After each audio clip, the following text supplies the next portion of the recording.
मालवणमध्ये शिवरायांच्या पुतळ्याचा काही भाग पडलाय। शिवरायांच्या पुतळ्याचं 2023 मध्ये अनावरण झालेलं होतं। पडलेल्या पुतळ्याच्या भागाची डागडुजी करण्याचं काम आता सुरू झालंय। मालवणमध्ये ही घटना घडली आहे। मालवणमध्ये शिवरायांच्या पुतळ्याचा काही भाग पडलाय। शिवरायांच्या पुतळ्याचं 2023 मध्ये अनावरण करण्यात आलं होतं।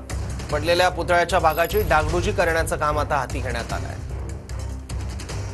की आमच्या अस्मित असलेला पुतळा दुर्दैवाने आज पडला, परंतु हा पुतळा गेल्या 6 महिन्यापूर्वी घाई गडबडीने मोदींच्या दौऱ्याच्या वेळी बसवला होता। 6 महिने सुद्धा झाले नाही आणि त्याचवेळी इथल्या स्थानिक नागरिकांची हे होती की हे काम निकृष्ट चालू आहे, परंतु त्यावेळी ते विरोधक आहेत, त्यांना सरकारची दिशातून ते दाबण्यात आलं। ज्या गोष्टी पुतळ्याला भ्रष्टाचाराच्या गोष्टी ज्या पुतळा पडण्यास कारणीभूत आहेत त्यांच्यावर संध्याकाळपर्यंत प्रशासनाने, जिल्हा प्रशासनाने FIR दाखल केली नाही तर शिवसेनेच्या वतीने तीव्र आंदोलन संध्याकाळपर्यंत आम्ही त्यांना वेळ दिली आहे। FIR दाखल झाली पाहिजे आणि ही अस्मिता महाराष्ट्राची, आणि त्यामुळे या पुतळ्यावर जो पण FIR होते तो पण शिवसेना स्वस्त